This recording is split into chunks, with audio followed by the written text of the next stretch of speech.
Hello, and welcome to part 6, the final part in this series, and today we're going to be talking about how I draw wrinkles, ruffles, and folds. Just a quick disclaimer, I'm not going to be talking about shoes at all in this video, only fabric. Maybe later down the line I can make a video on shoes, but for now, we're just talking about clothes. Now, I do think it's important to mention that I am not a very fashionable person. For some reason, I just could never think of outfit ideas. So usually I like to browse Pinterest, or I'll even base some outfits off of the clothing that me or my friends own. Something that I know works and that I like. But I've also seen other artists collect fashion books, and I think that's a really great idea. They have these beautiful books that are full of a lot of photos and illustrations of men's and women's fashion through the centuries, and I think that's a really great source of reference and inspiration. I've actually been meaning to get some myself, I just haven't gotten around to it, but I feel like just having a book like that with reference of again, fashion through the centuries, but also just photos of the clothing and the fabric that you can reference whenever you need it, I think that's a really valuable thing to have. So I do recommend looking into books like that. So the first thing we're going to start with actually is a basic motion for drawing ruffles. So you have your classic ruffles here, and I think that if you have a good understanding of this process, then you'll be able to draw pretty much any type of clothing or fabric or fold. So first I'll kind of show you the step-by-step process for how I drew this, and then we'll draw it together, and then we'll talk about how this can apply to other situations. So the first thing that I start with is this almost puzzle piece shape where they kind of come up and down. It's like a zigzaggy puzzle piece shape all the way across. And then you add these kind of curved lines that are tapering up towards the top. They start at the edges of these puzzle pieces and then get a little bit thinner as they get towards the top.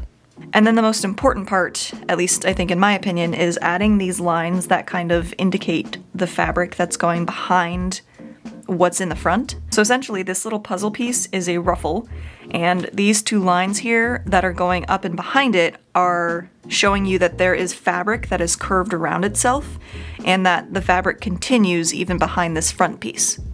So let's go ahead and try to draw this just offhand real quick. So again, let's go ahead and start with that basic puzzle piece shape.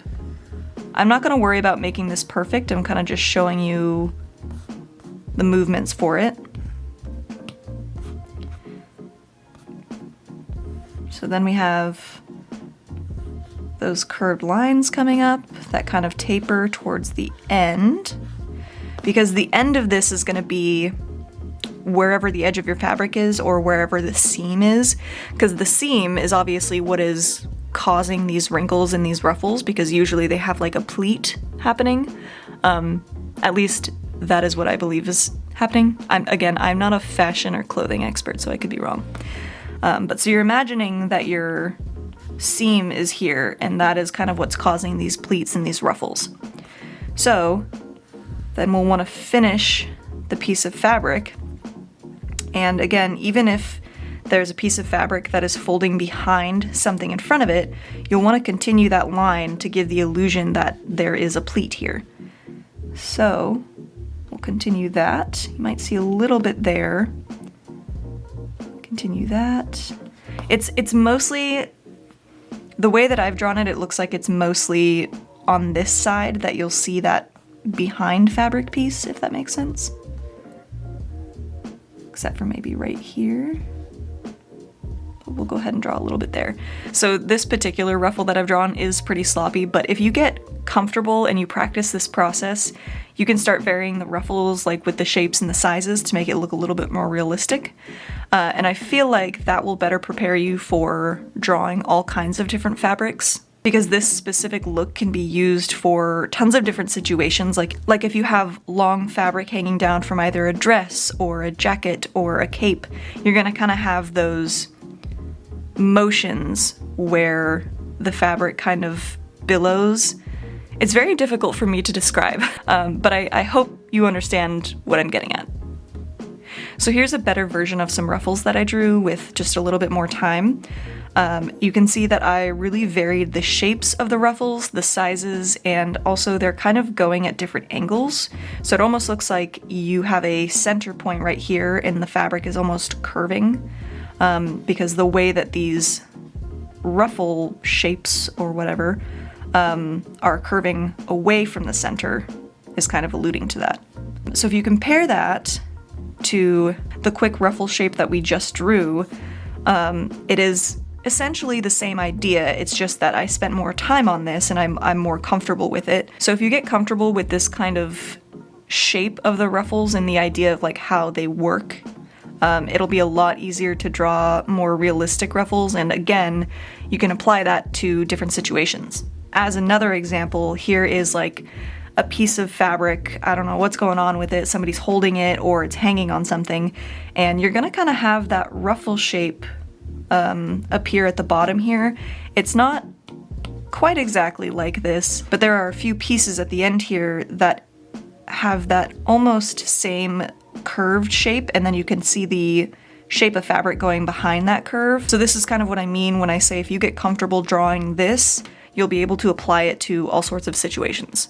So I have a body here and I drew a dress over her. And again, you can kind of see that familiar ruffle shape right here where the fabric is hanging down off of the knees. And you can almost see it around the shoulders where there's some loose fabric hanging here on the sleeve. However, the difference is I imagine this fabric is a lot heavier, and so you don't really see like the puzzle piece shape so much because that fabric isn't lifting so that you can see the underside of it, and it gives you kind of these folds here. But when you have clothing and fabric being worn on the body, things are gonna look a little bit different than just loose hanging fabric. Obviously, this is going to depend on the type of fabric and how tight or loose the fabric is, like on the body. So in this instance, I have this kind of flowy dress, but the character is sitting down and it is a little bit tighter up toward like the waist and chest area. So we have the loose fabric on the shoulders, and then it's kind of hugging the body up until about the waist area, and that's where I imagine the dress is very loose and flowy, but because she's sitting down, it's kind of tucked underneath her legs before it comes down and hangs off there. And when you're drawing wrinkles and folds in fabric, it's kind of important to keep in mind certain tension points. So because of the way that she's sitting, there's going to be quite a bit of fabric overlap right on her lap, and then kind of where her legs bend and the fabric is kind of tucked underneath her, because again, I imagine that this dress is quite flowy, but there's a lot of it that is tucked underneath the legs, so you would see a lot of tension here. And then again, same thing with the lap. A lot of the fabric is kind of bunched up since she is in a sitting position, so there's going to be a bit of tension here. I think the best thing that you can do for yourself, other than just looking up references online, is to take different types of fabric yourself and drape them over your arms, drape it over your legs, drape it over a piece of furniture, and just kind of study the way that it behaves with certain objects. And you'll kind of see what I mean with like the tension points. So when it comes to actually drawing these wrinkles and folds, one thing that I will say is don't overdo it. You don't need to have a whole bunch of wrinkles everywhere to indicate that there are folds in the fabric. In some cases that might work, but for the most part, don't overthink it. And I think something that would be very helpful is to practice drawing loose zigzag shapes. So a lot of Z's and a lot of quick motions like that. Just getting comfortable with these very quick zigzag shapes. Just do something that is very quick and you're just gonna flick the wrist a little bit. So that's kind of what's going on in the lap here, is that there's a bit of a zigzag shape. Another shape that I like to do when you have a bunch of bunched up fabric like this is this, I don't even know what to call this, kind of this, almost like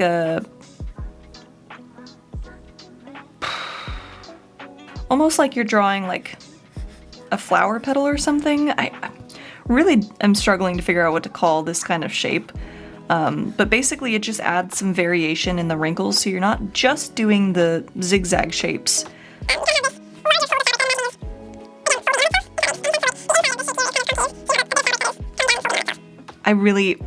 I thought that would be easier to explain in my head. I was like, oh yeah, I can explain that. But I really don't know how to explain it other than I like that shape. So that's where I'm gonna leave that one.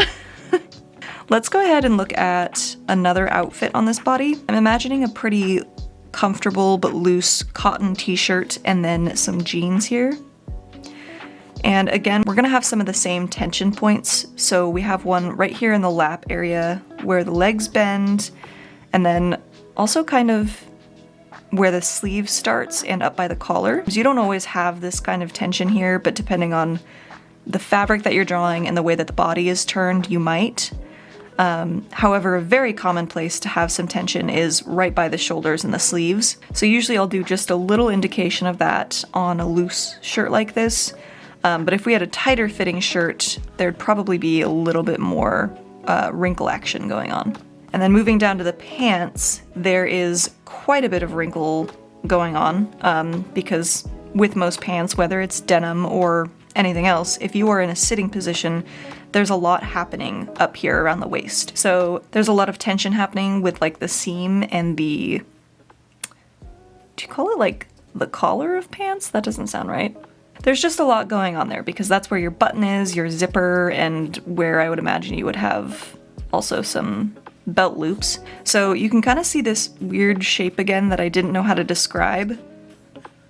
Again, I really don't know what to call that, but I add that a lot in areas like this, along with, of course, the typical zigzag. And then the wrinkle kind of comes up and over, almost like it would go around. I'm really struggling to describe things to you guys. I'm kind of hoping that this is one of those videos you can just watch me do stuff and be like, yeah, that makes sense.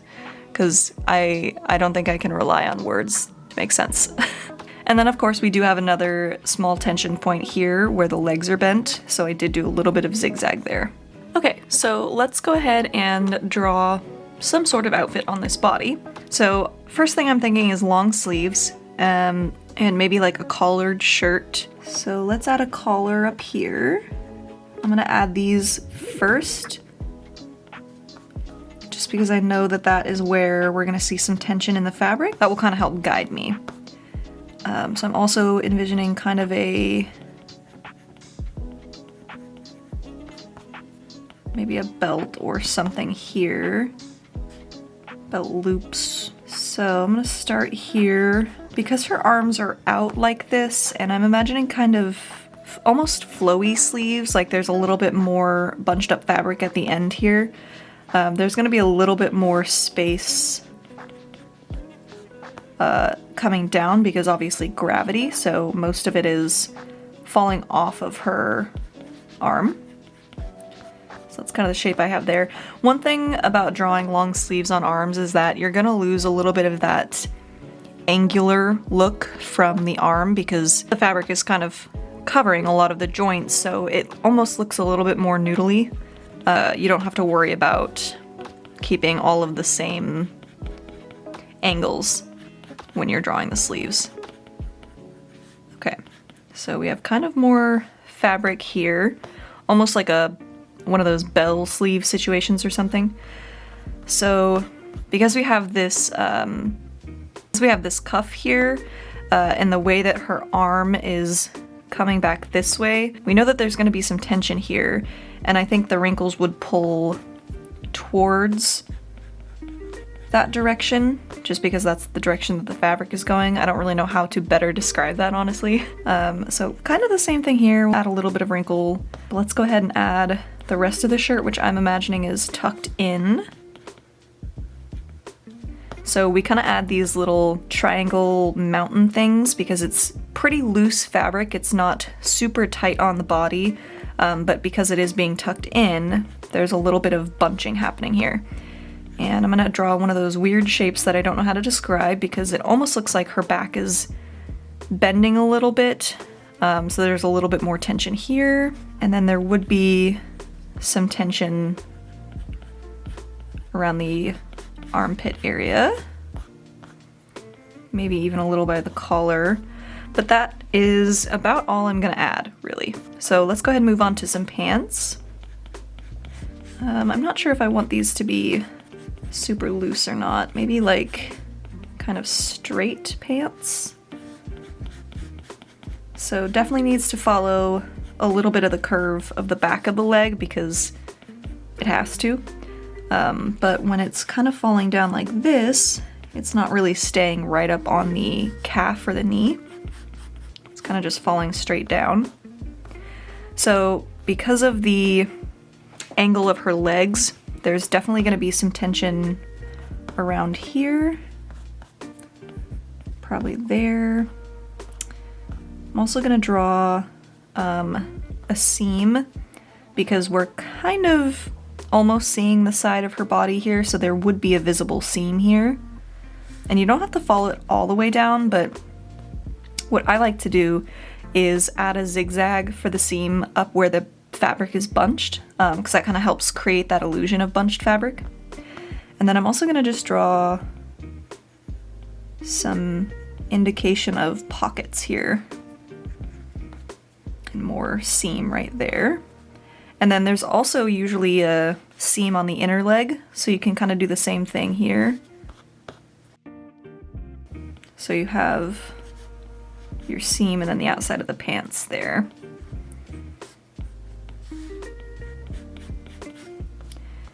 And that's kind of it, to be honest. I kind of just work at it until I feel happy. So that's body number 1. Let's go ahead and look at this more forward-facing pose, and let's try a different outfit. So I've turned down the opacity on this one. For this one, let's try like a more trendy, like casual outfit, I guess. Sorry if you can hear cars outside.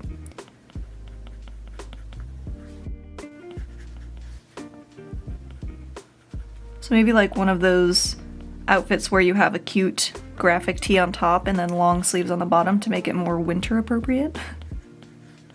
I always think that looks super cute, but I've never done it myself. So these sleeves I'm imagining are a little bit less loose than the last outfit. They're kind of hugging the arms just a little bit more. And then let's imagine kind of the belt area.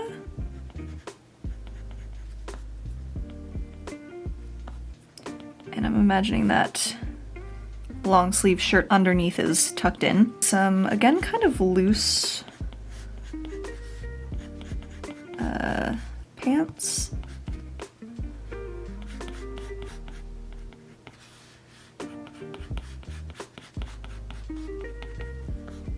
Kind of like that. And let's go ahead and add like the button area and where the zipper would be, which is going to be not a straight line down because we know that there's going to be some wrinkles and folds here. I'm also going to add a little bit more wrinkle going on here. And continuing the wrinkle all the way through that zipper seam there. And we know that most of the tension is kind of coming from the way that the pant legs meet up with the waist and like the crotch area. I don't know what else to call it, sorry. So most of the wrinkles are kind of going to go in like a direction up towards the hips, and then in the middle they kind of come down towards the center point of the legs there. There is also usually, if the pants are a little bit looser, where the fabric is kind of coming down around the thickest part of the thigh. But I'm only going to add that to one leg. And because these are pretty loose pant legs, there's really not going to be a whole lot of wrinkle action here because the fabric is, for the most part, just kind of falling undisturbed down the legs. However, because this leg here is kind of turned outward, we are going to see a little bit of that seam. So I'm going to add that. And then of course, we'll add a little bit of wrinkle going on here since this shirt is tucked in. And add some wrinkles here. I'm imagining that they kind of go all the way around the arm. However, we're not going to draw that because that kind of just creates weird looking separation on your character. But we're going to allude to that by adding kind of a curved wrinkle here and then continuing it with like a disturbance on the edge of the fabric here. So kind of adding that little like triangle mountain situation, and then it kind of makes it look like that wrinkle is probably going all the way around the arm, if that makes sense. And then for this shirt, like the top shirt, it's pretty loose, so I'm not going to be adding too much going on there, really just around the bit of folded fabric in the armpit area. We'll add a little collar. With a little bit of wrinkle there. And I think that's pretty much it. There isn't too much wrinkle action happening with the rest of the sleeves, but without overcomplicating it, you can kind of add these ridges at the edges here that kind of make it look like there's some folds or wrinkles in the fabric. So really just kind of focusing the wrinkles around certain tension points, but basically that's it. So let's go ahead and add some clothes to the character that we've been working on and finish her up. So I decided to kind of clean her up just a little bit before I jumped in, and then you'll kind of see me start with an outfit very similar to the one that we just did, because I really liked that outfit. I think it's super cute, but then I was like, well, I don't really want to do exactly the same outfit. I'd like to have some difference. And I kind of remembered that in the beginning of this series, I was almost imagining her in like a puffy sweater or a baggy sweatshirt. So I kind of ended up going that direction. And I did try giving her some cuffed pants, but I wasn't really loving the look of those with that type of sweatshirt that she's in. So I opted for just kind of like some loose, almost straight leg pants, and I like the way that those look. I like the way that it turned out. So you'll see me kind of just adding those same wrinkles and folds that we've talked about in the video. And then towards the end, you'll see me go back over the hair portion of the sketch and just kind of add a little bit of line weight. That's something that I didn't really do in the hair portion of this series because I wasn't really focusing on that. But usually once my sketch or line art is done, I like to add some varying line weight because I feel like it helps it look a little bit more cohesive and a little more complete, and it also kind of gives it a bit more visual interest. But anyway, this has been a long and fun journey with this tutorial series. This is something that I've been wanting to do for years now, and I'm so glad that I finally had the chance to do it. And I hope that it was helpful to some of you. I hope that it gave some of you a little bit of insight as to how I draw my characters. And hopefully over time I'll get a little bit more comfortable with tutorials and explaining my process. But until then, feel free to let me know if there are any other tutorials or videos that you'd like to see from me, and I hope you enjoyed this series.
And that is it. It has been a long journey to get here, but we have finally finished our character.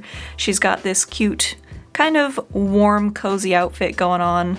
I gave her this kind of loose, long sleeve sweater situation tucked into some looser pants, and I'm pretty happy with how it turned out.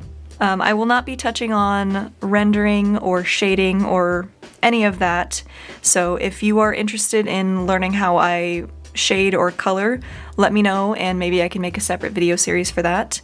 This one was really just to cover the basics, how I sketch a character. Hopefully you have enjoyed all of the videos up until now, and if there is anything in this series that I didn't cover for you or any questions that I didn't answer, please let me know. I would love to make more videos for you. I think I hoped to get a little bit more in depth on some of the things that we talked about, but in order to keep all of these videos at a somewhat digestible length, I kind of had to cut some things out. So let me know if there's anything else that I can cover for you. But for now, I hope that this was helpful for some of you, and I hope to see you in the next video. Bye-bye!